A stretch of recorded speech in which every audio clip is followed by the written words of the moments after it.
Cap Times Idea Fest 2020 is made possible by the generous support of our sponsors. Presenting sponsor, the Burrish Group at UBS, a financial services firm with global access and a local focus to pursue what matters most for its clients. Major sponsors are HealthX Ventures, backing entrepreneurs who are creating value with digital health solutions. Exact Sciences, pursuing earlier detections and life-changing answers in the fight against cancer. Quartz, health plans built with you in mind. And Madison Gas and Electric, your community energy company whose goal is net zero carbon electricity by 2050. Co-sponsors are Epic Systems and the Godfrey Kahn Law Firm. Other sponsors are Wisconsin Alumni Research Foundation, Home Savings Bank, Unity Point Health Meritor, Cargo Coffee, and the Forward Theater Company. Media partners are the Wisconsin State Journal and Madison.com, WKOW Channel 27, and Hinckley Productions. Please consider becoming a Cap Times member. Learn more at membership.captimes.com. Hi, I'm Katie Dean, Executive Editor of the Cap Times, and I'd like to welcome you to this year's Cap Times Idea Fest. This is our fourth annual event, but the first time we're presenting the festival virtually. Our theme this year is 2020 Changes Everything.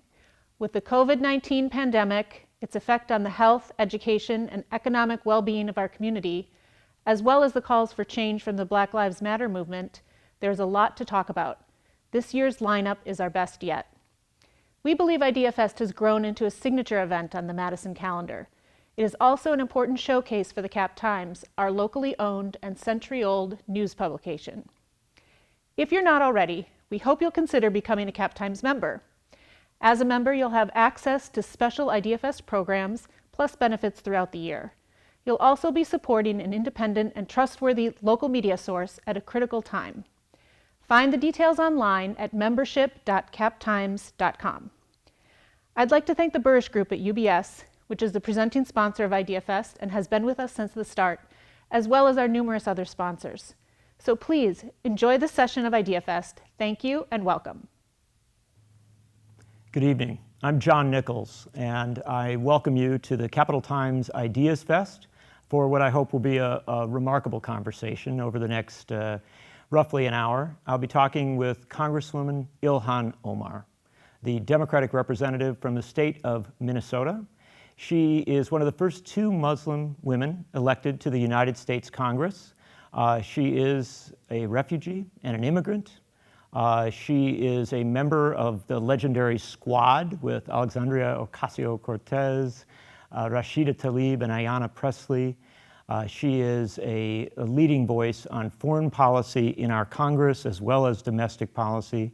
She represents Minneapolis, a city that has been so much in the news over the last several months because of the killing of George Floyd by police officers in that city, but also because it has been a place where we have seen so much innovation as regards policy at the local level. She's been a part of all of that, and frankly, she's been a part of so much of our news over the last 2 years that we feel very lucky to have her with us.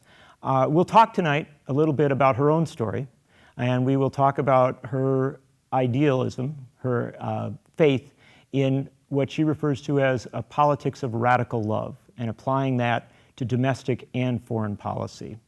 But first, I want to begin with the moment that we're in. I've actually been writing articles about the Congresswoman this week because, once again, the President of the United States has been harshly critical of her, not just in her own state, where he often campaigns, but in other states around the country. And I suppose that is perhaps a good place to begin. First, welcome, Congresswoman Omar. I'm so glad to have you with us. And why don't we begin? Thank you, John. Oh, it's a pleasure. Why don't we begin with the question, why do you think the President of the United States is so obsessed with you as a freshman member of Congress? Well, I mean, the president, I believe, is afraid of people like me who are guided by the politics of radical love, people who want to center people in politics, people who are willing to speak up and champion policies for the many and not for the few. We know that the Republican strategy and a strategy for Trump for a long time has been to galvanize support from their base by using fear. And, we've seen it in their cult rallies. And we've certainly seen it in the policies that they advocate for and sometimes implement. I mean, this is someone who is quite dangerous, not just in the rhetoric that he uses, but also in the policies that he has implemented in the last 3.5 years. And what do you think that this focus on individuals, and again, he references your name quite frequently in rallies and at events. What do you think this tells us about where our politics is today, where it has become so visceral and really so vitriolic, not just on issues, but as regards individual people? Yeah, I mean, it really speaks to the weakening of our democracy and our politics when people are no longer interested in debating ideas, but are interested in debating identities and their energy spent on vilifying individuals. Then the whole country is is at a loss. Nobody really has the opportunity to focus on where the solutions are in addressing some of the persistent social and economic issues that we have as a nation. And I worry often when I see an electorate that can be so easily manipulated with disinformation, manipulated with excitement in trying to other individuals, an electorate that isn't being really fed, things that are intellectually supposed to stimulate you and make you a better participant in a democracy. I mean, they say democracy dies in the dark, and they speak to how valuable the freedom of press is when people talk about that. But it's also the darkness that's happening in our politics when you have people who are not spending a lot of time in explaining and talking to the public about the details of the policies that are being implemented. It also speaks to the darkness that is happening with people's hearts as they are now being filled with despair, being filled with fear, and they're being told that the only way to exercise and find an outlet for their anger with the state of their lives, the state of their communities, their society, and their country is to shout at the next person. And for those of us who are lovers of democracy, it is quite frightening. Mm-hmm. Now, you have maintained a balance through this with a lot of criticism, a lot of hits coming your way, and I think it's been quite striking, actually, in watching this over the last 2 years. It can't be what you expected when you decided to get into politics, and I'm interested in how you've thought about it, how you've thought about how to manage this moment that you're in, and perhaps what counsel you might have for the rest of us. I mean, I've always been able to survive many of the tragedies that I've experienced throughout my life by compartmentalizing, right? Figuring out what to tackle today, what energy I want to give to the things that make me fearful or angry, and how to create a space for love, compassion, joy, and happiness.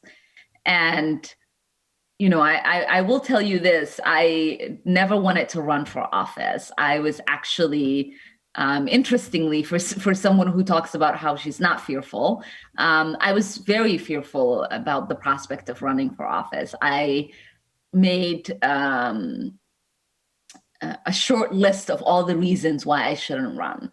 And, I had very strong supportive base of organizers who shot down every single, obstacle that I put up to the reasons of why I shouldn't be running and why I shouldn't challenge a 44-year incumbent. And after I'd made the decision to run, I wrote down a list of all of the things that could go wrong, right? All of the things that could happen to me as a candidate that people had never experienced before. And I will say, I have been surprised by the generosity and the love and the compassion of not just the people who've elected me, but the people who've believed in my journey and the people that I've found as colleagues that I have not been able to experience many of the things that were on that list. When I won my primary for Congress, I remember one of the things that was on that list was that we could possibly not win the majority in the House, and we would be in the minority. And there was this tiny rule that was an all-consuming problem for me that prohibited someone who would wear a headscarf from serving in Congress. And I did not think that the Republicans in leadership would be generous enough and would allow for someone like me to change that rule, and that they would find ways to obstruct the rights that I had in the Constitution to serve, and deprive my constituents and myself of the voice to exercise that constitutional right. And so I found myself surprised to be in the majority and to have that process actually be a lot easier than I'd expected.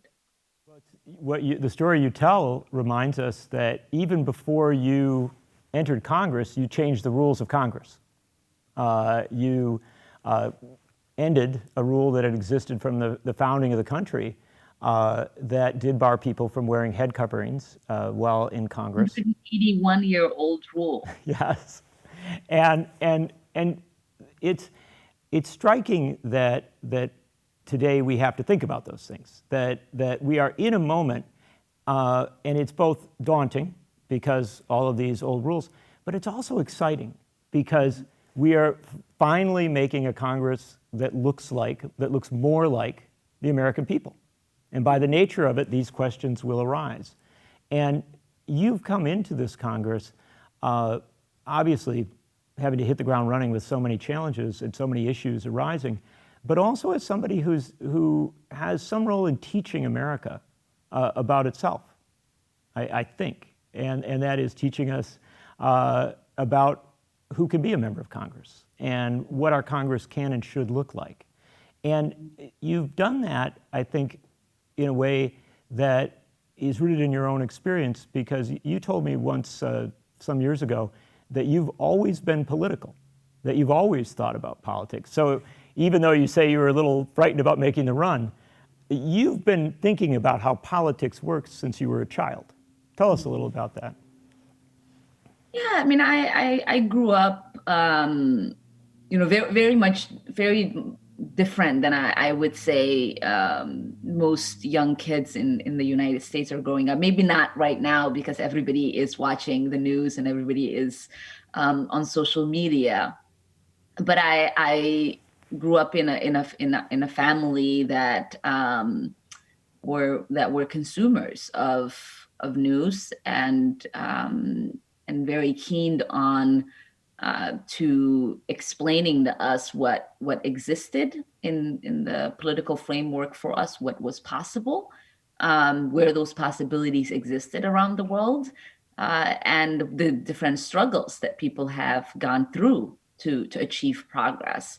I learned about the Pan-African movement and other struggles that had proximity to where I was growing up.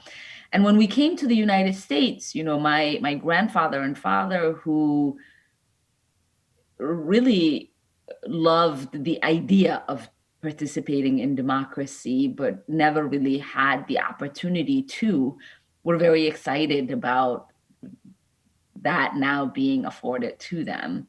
And just, the age of 14, I would take my grandfather to exercise that newly found right that he had to participate in a democracy. And the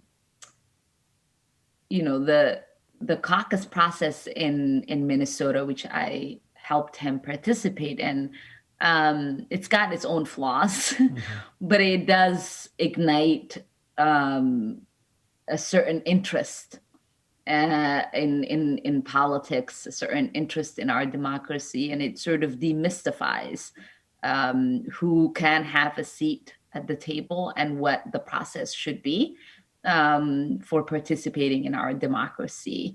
And that sort of grassroots level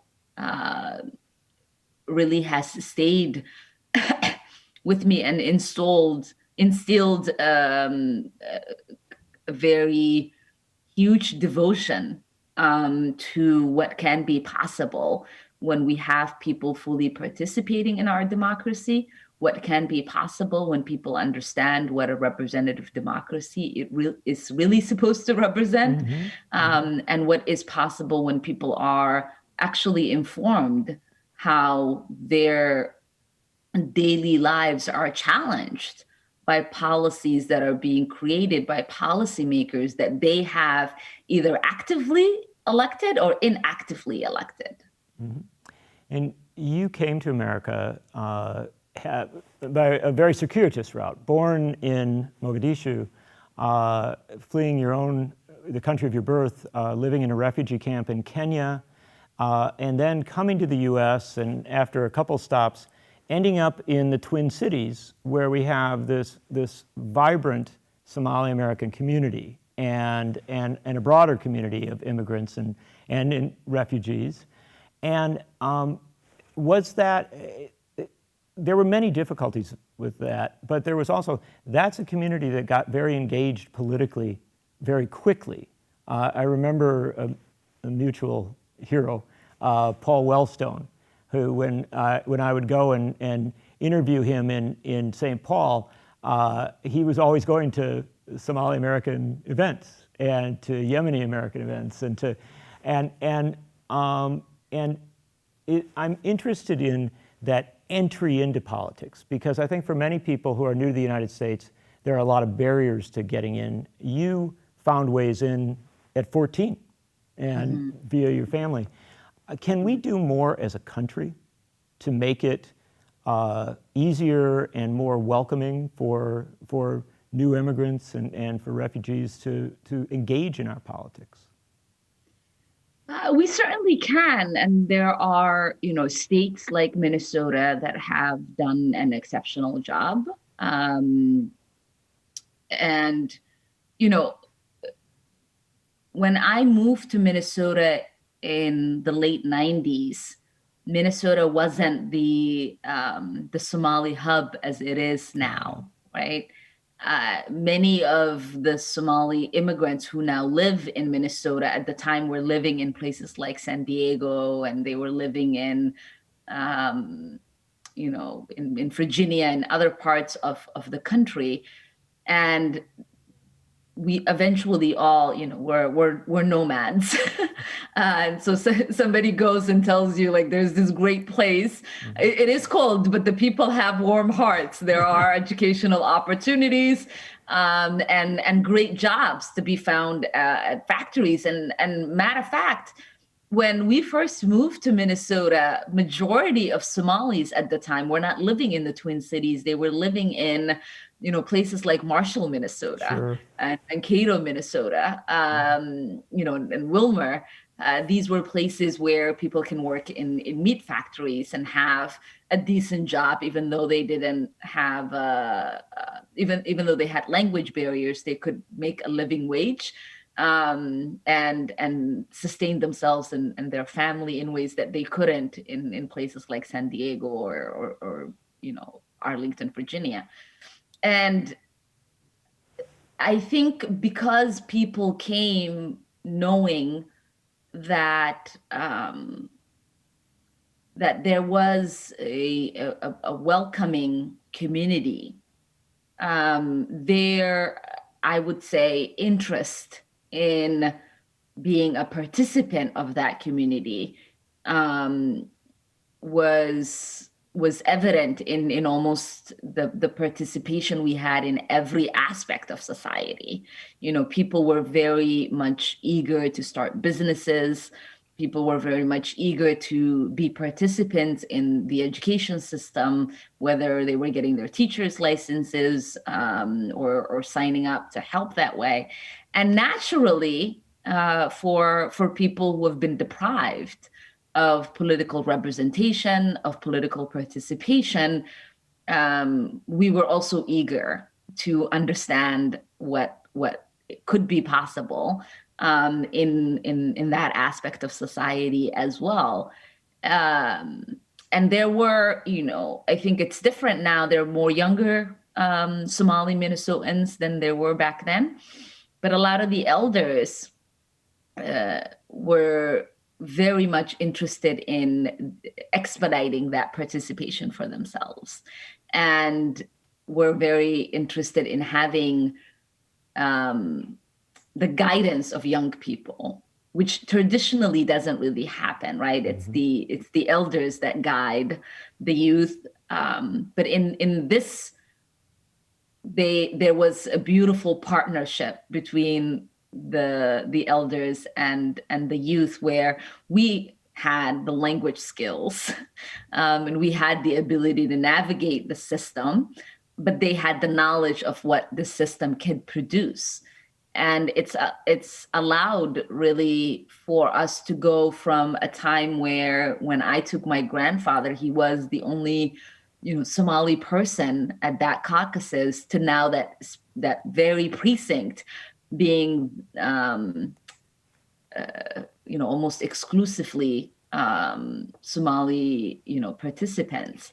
And it's not just the shift in the neighborhood, but it is also just the shift in participation. I mean, Somali Minnesotans vote at 95% rate, which for a state that has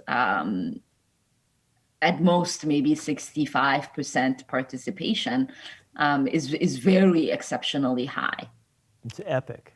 And you mentioned, just briefly, because we do want to get into obviously some of the issues and things, but there's one other element of your story. You mentioned jobs, and we've had so much discussion of the Postal Service recently, and I will imagine that there are an awfully lot of Americans who know your name, maybe even have heard the president talk about you, but don't know that you were once a postal worker. Yeah, I mean, I think people, I've seen, folks say you've always had a public service job, and I don't think they include my time in the postal office. But I think a lot of people don't know that I have an extremely working class background, and I grew up in poverty. And I'm still a renter, and I'm a proud graduate of public schools and have my kids in public schools. But I worked at the postal office. I sorted out mail. My father worked in the postal office for many years in Minnesota, and he eventually retired from there in 2010, I think, or 11. But for me, it was really an opportunity to work with him, and an opportunity to make a really good living. There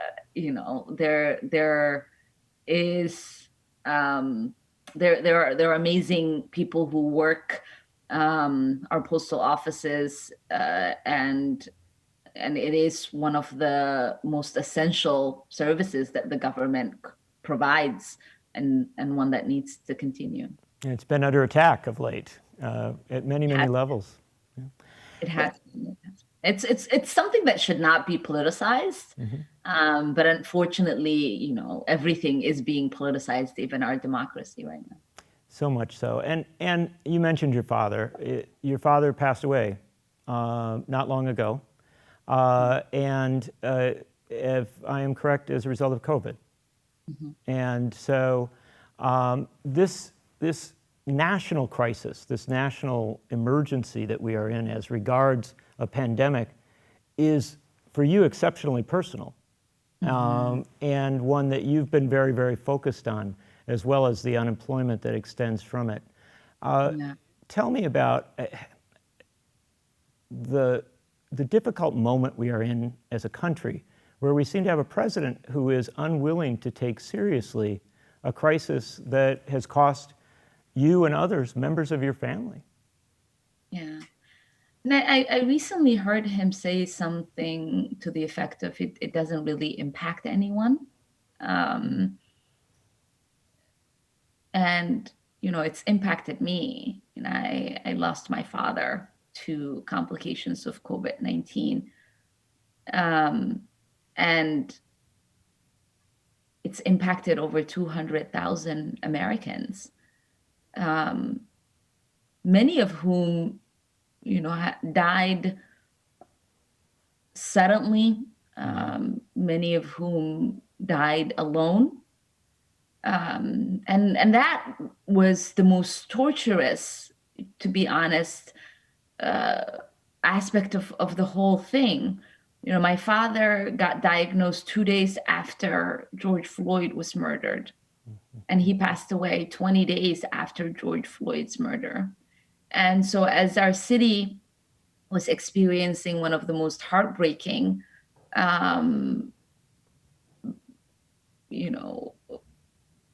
time, I was also dealing with the prospect of losing my father. And, I would cry and sort of get stuck in this moment of not being able to reconcile how I was supposed to let my father die alone. This was a man who was very dignified, who really never left my side, who gave everything for us. And we talked to him through an iPad, Zoom calls, and he couldn't respond, obviously, because he was on a ventilator. And that was it. I begged the nurses to let me come visit once, and few of us went, and we had to get suited up to go in, but I couldn't touch him, I couldn't massage his leg, I couldn't hold his hand, I couldn't do any of the things I know he expected of us to do for him. And all of that happened because we had a president who has just really no regard for life, no regard for the pain that so many people have experienced, who's worried about his reelection and downplayed, the seriousness of COVID. My father wore a mask. He didn't go anywhere. And when the city first lifted its restrictions, they opened up a tiny mall in Cedar Riverside.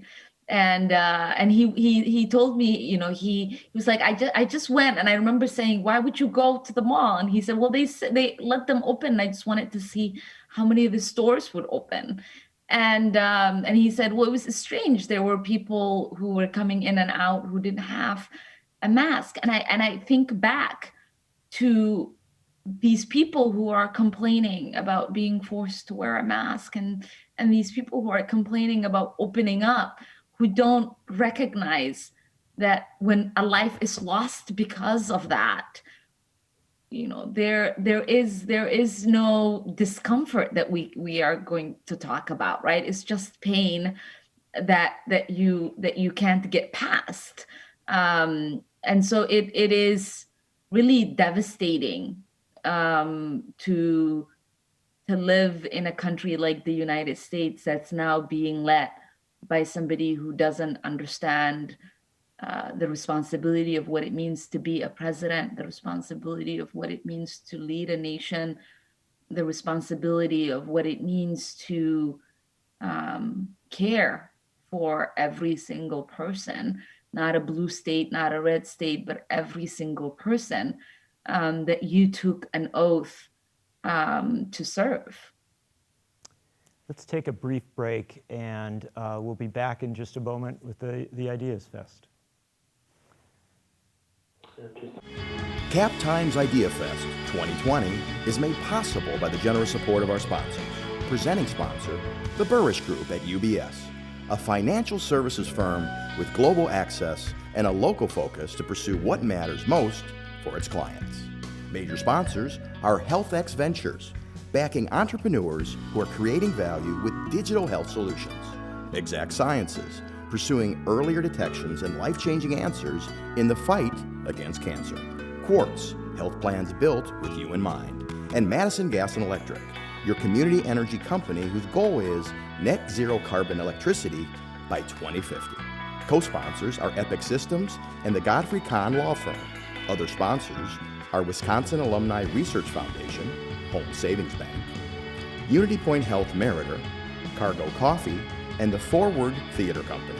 Media partners are the Wisconsin State Journal and Madison.com, WKOW Channel 27, and Hinckley Productions. Please consider becoming a Cap Times member. Learn more at membership.captimes.com. Before we went to the break, with this Cap Times Ideas Fest conversation, the Congresswoman was telling us about a very challenging moment for her and for her community, a time when her father passed away as a result of complications from COVID, but also when Minneapolis was really the center of the attention of the entire United States because of the killing of George Floyd. And Congresswoman, you were very much engaged during that period on the streets, talking to people constantly, and really trying to guide not just Minneapolis, but the country through how it ought to think about this moment. And one of the things I was struck by was that you and your longtime friend Keith Ellison, the Attorney General in Minnesota, made a genuine effort to say, yes, this is an incident here that involved a human being who was killed by the police, but it's also part of something much bigger. Structural racism as it exists in policing, as it exists in our economics, as it exists in our society. Talk to me a little bit about how you saw that, to the extent that you did, as a teaching moment, and a moment where we might guide ourselves to a much bigger discussion for this country.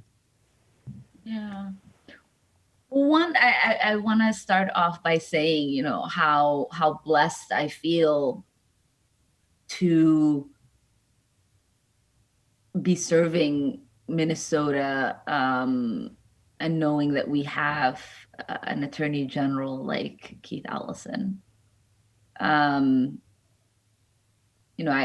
don't know if many of us would have trust in anyone else guiding this particular case than Keith, and so I just want to honor that. For all of us who have lived and experienced not just the brutality of police violence in Minnesota, but I've also experienced what happens when there is social and economic neglect in communities that continually persist. We knew that this was a moment really for us to center the conversation on ways that we can address the structural racism that exists not only in the criminal justice system that seems to be deprived of justice for some of us, but also in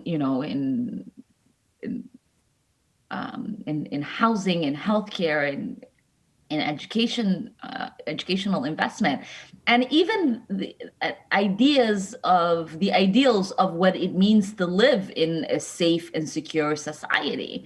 There is a way in which people think about safety and security that often has something to do with law and order.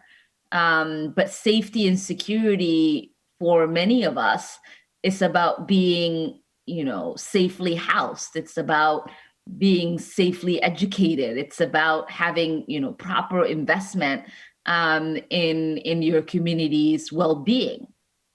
And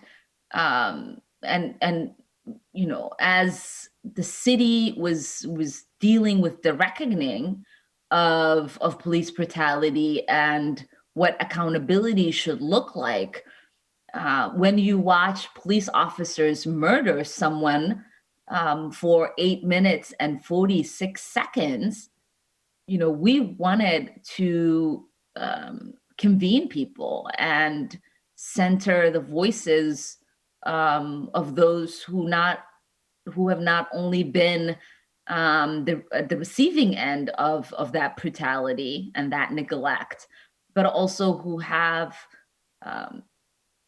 really put in the sweat equity for years in trying to come up with solutions that would transform these systems to be a more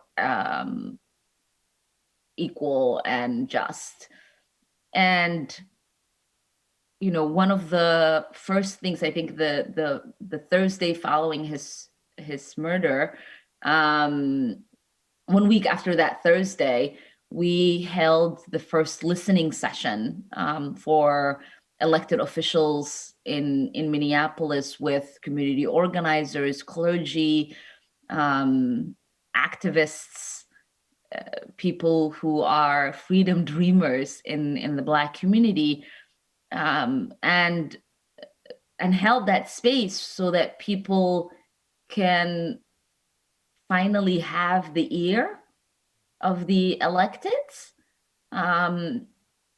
because we required for all of the electeds to not speak. So we had, both our senators, Amy Klobuchar and Tina Smith, the governor, the mayor of Minneapolis, Mayor Frey, mayor of St. Paul, Mayor Carter, and state legislators and other municipal leaders and county leaders. And this was really an opportunity for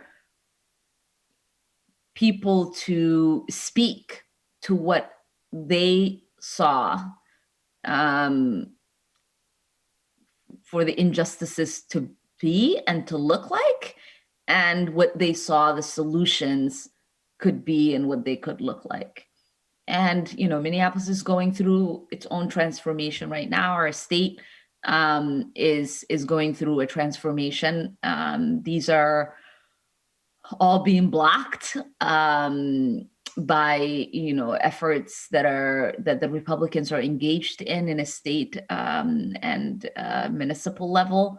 But I know, as a student of history, every time you take 2 steps forward, there's a step back, and every single progress that we've ever achieved in this country, whether it was for reproductive rights, the labor movement, which I've been part of as a former AFSCME member, or whether it is for civil rights and voting rights, all of those came about because people were not willing to take no for an answer.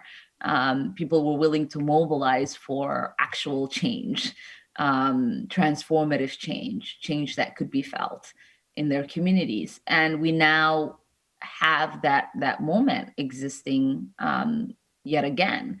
And I know that the movement in the street recognizes that their cries could be legislated, and they are going to require all of us to meet this moment.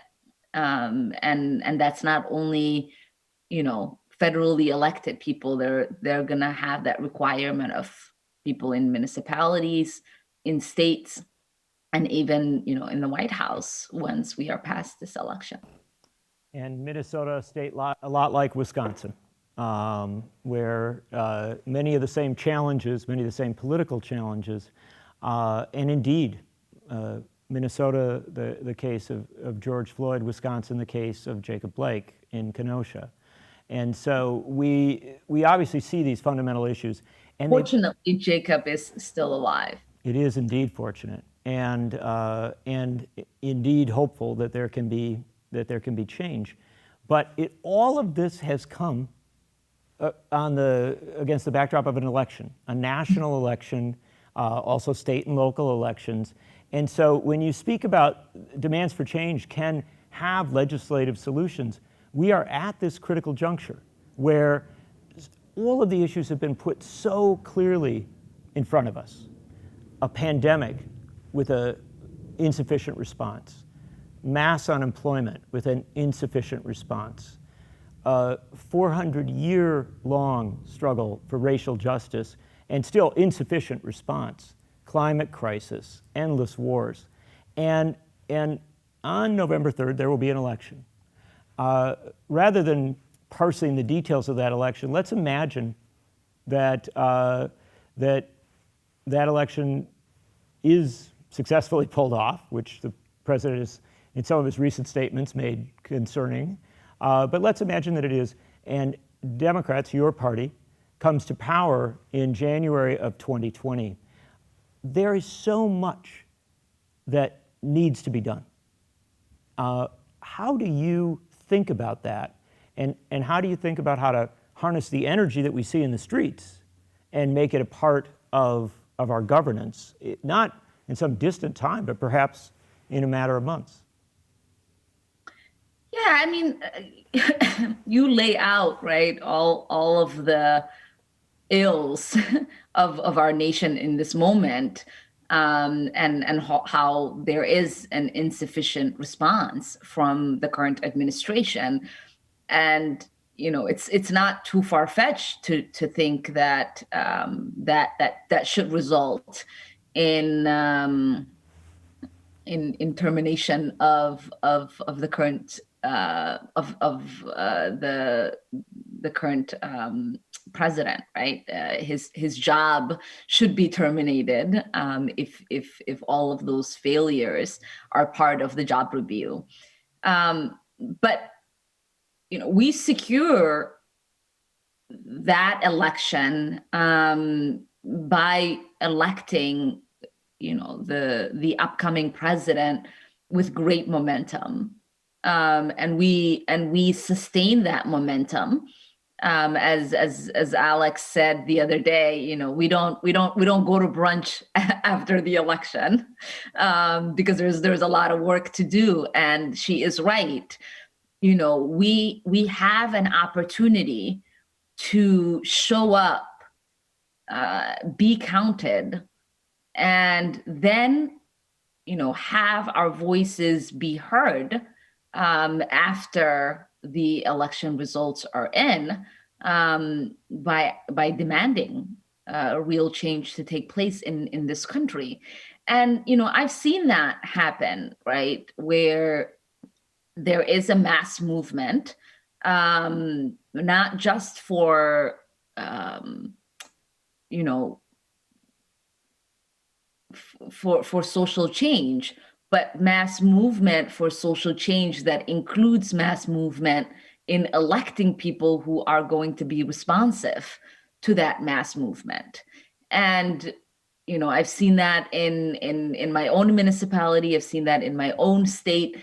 In 2012, you probably remember, we defeated 2 hateful amendments. The Vote No Twice campaign in Minnesota was probably one of the most successful campaigns that's ever been run against voter ID and for marriage. And to have that campaign for social change transform the Minnesota House and the Senate and the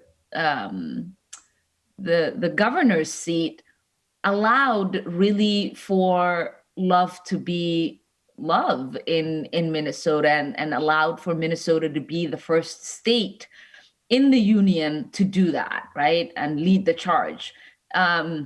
And so there is something beautiful that happens when your momentum for social change produces elected people who understand that it is because of that movement that they got into office.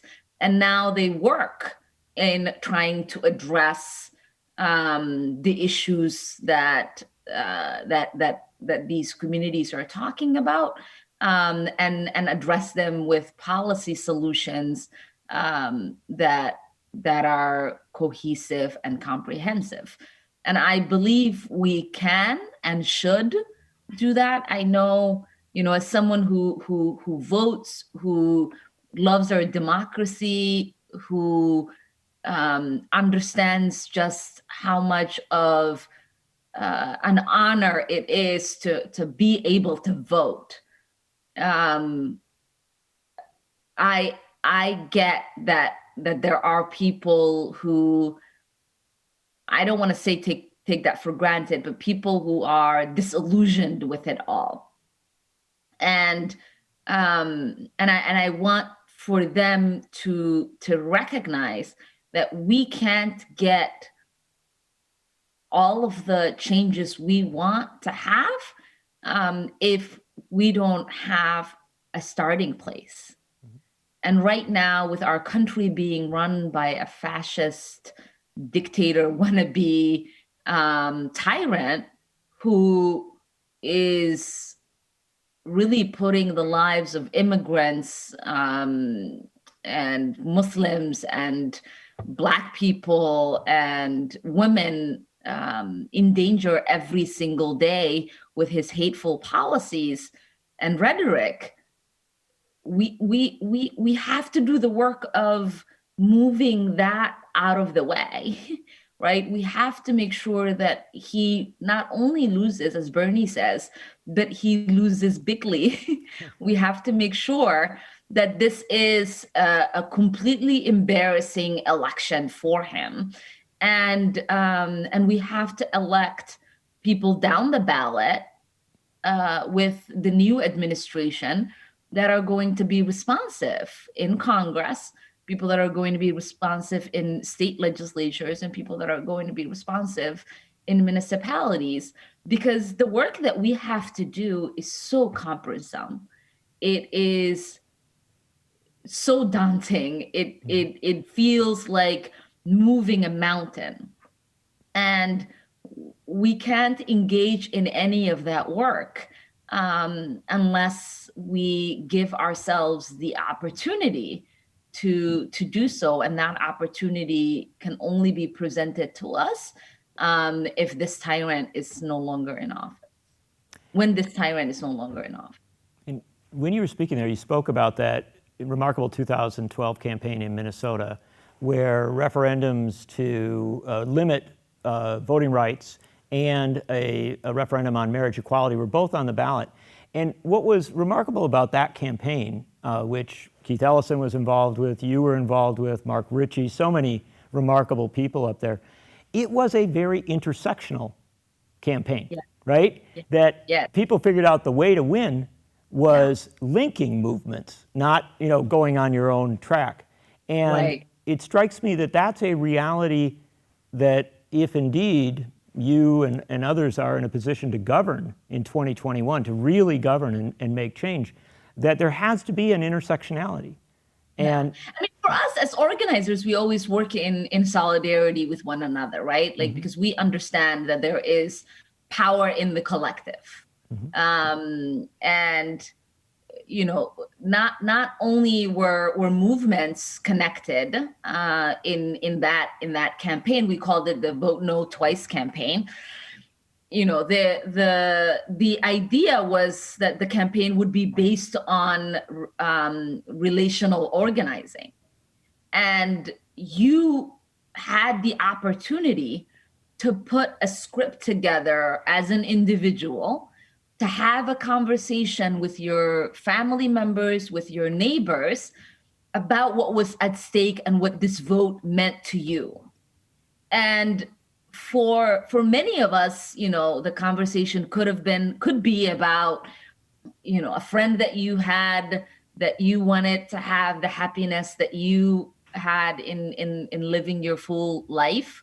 It could have been about, talking to folks on, if they're limiting the rights of this one group, tomorrow they're going to limit another group's rights.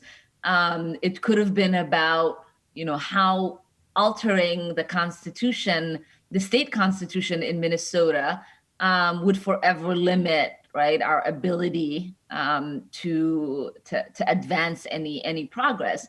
And depending on who you were and who you were having a conversation with, there was richness in whatever script that you could come up with, and I want that to exist for us in the next month and a half, for people to understand that there is richness in the conversations that we can have to excite people about voting, because if my aunt, who isn't interested in voting for anyone, and is just focused with everything that's happening in her life, with the pandemic, with job loss, with evictions, all of the things that many of the people that we know deal with. I know for me, at least, reminding her that we both belong to a community from two countries that are currently on the Muslim ban. And we can't get the no ban into the Senate and get it passed into law without having a Senate that's going to be responsive and having a president who will sign it into law. And so we can't end the discrimination against our family members, and we can't protect future discrimination from others. And so if there's nothing else that you care about, and everything else makes you upset, at least I know for my aunt, that is going to make sure that she orders her absentee ballot and gets that in the mail. So you have to figure out what is truly, right? Because politics is personal. What is truly at stake for you and your loved ones that you want people to understand when they make a decision whether to vote or not. Because it's not only voting that gets somebody elected. Not voting in itself is political. That will eventually get someone into office. It just might not get the person that you are most comfortable with into office. And so I understood that at the age of 14. And I want people to recognize that, when they're making a decision, because not everybody cares about political parties, not everybody cares about who's in power, not everybody cares about, the platitudes of of what these policies people are talking about. But people can understand that there is a direct impact to their lives by the decisions these people make. And for me personally, even as a member of Congress, as someone with influence, I have personally been impacted multiple times by the decisions this administration has made. And so I'm voting for my country, for myself, for undoing the damage that has been done to my family, but also for the protection of the future of my own family.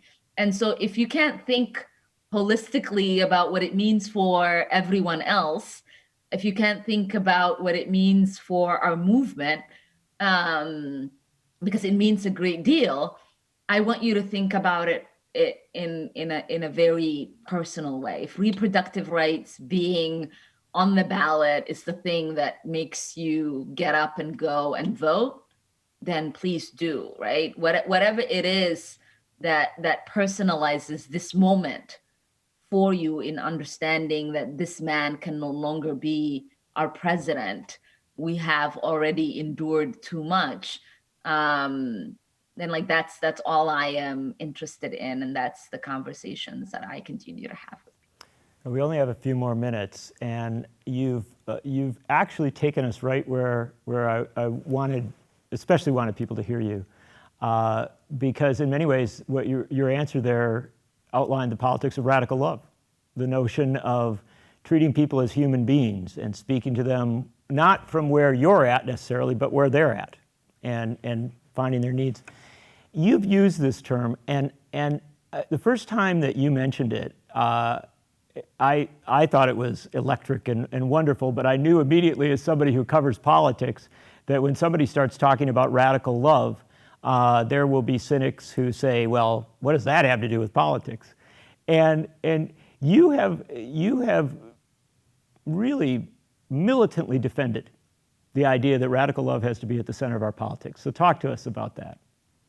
I mean, so I hear a lot of the young people talk about, when did you get radicalized? And for me, really, it is about activation. It's about awokeness. It's about the realization that you might have been complacent in things that you shouldn't have been complacent in, and that's truly what the core of when people say I've been radicalized, right, to organize and to do these things.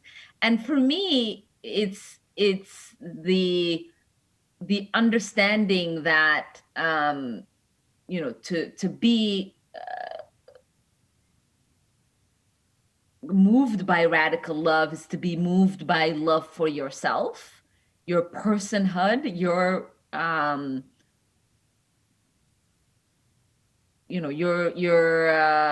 family, your neighbors, your community. For many of us, the reason we come out and we march and we scream and we write petitions and we do everything that we do as organizers is because we do radically love ourselves and our communities, and we want there to be joy and not pain and struggle. And that's what I want implemented in the creation of policy. I want that radical love as part of the decision-making table. If we are not moved by the radical love of community, of one another, of wanting to build solidarity, whether it is class solidarity or racial, gender, whatever, then we allow for others to fill that table with policies that don't radically love us, And so it is a principle, and it's a value statement, because it's important for us to recognize that those who center profits over people, who create that priority, it is radical love that they have for those corporations that fill their coffers. And for us, we have radical love for our community members, and that's why we want a living wage. That's why we want Medicare for all. That's why we want to free 45 million of people from the shackles of student debt. That's why we want foreign policy that prioritizes peace and justice. And that's why we want humane immigration system and a criminal justice system that actually has justice in the center of it, and one that sees our humanity.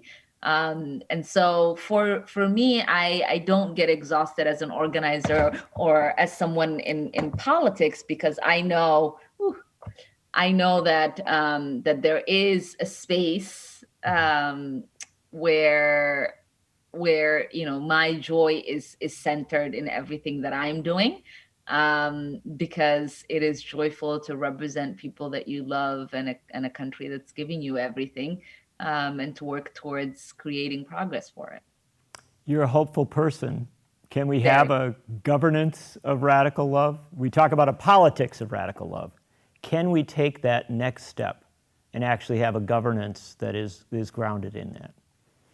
We certainly can. And it's going to take all of us to radically love ourselves enough to make it happen.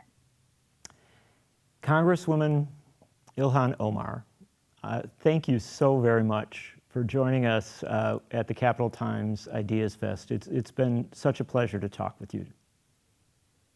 It's been an honor. Thank you so much, John. Thank you. Cap Times Idea Fest 2020 is made possible by the generous support of our sponsors. Presenting sponsor, the Burrish Group at UBS, a financial services firm with global access and a local focus to pursue what matters most for its clients. Major sponsors are HealthX Ventures, backing entrepreneurs who are creating value with digital health solutions. Exact Sciences, pursuing earlier detections and life-changing answers in the fight against cancer. Quartz, health plans built with you in mind. And Madison Gas and Electric, your community energy company whose goal is net zero carbon electricity by 2050. Co-sponsors are Epic Systems and the Godfrey Kahn Law Firm. Other sponsors are Wisconsin Alumni Research Foundation, Home Savings Bank, Unity Point Health Meritor, Cargo Coffee, and the Forward Theater Company. Media partners are the Wisconsin State Journal and Madison.com, WKOW Channel 27, and Hinckley Productions. Please consider becoming a Cap Times member. Learn more at membership.captimes.com.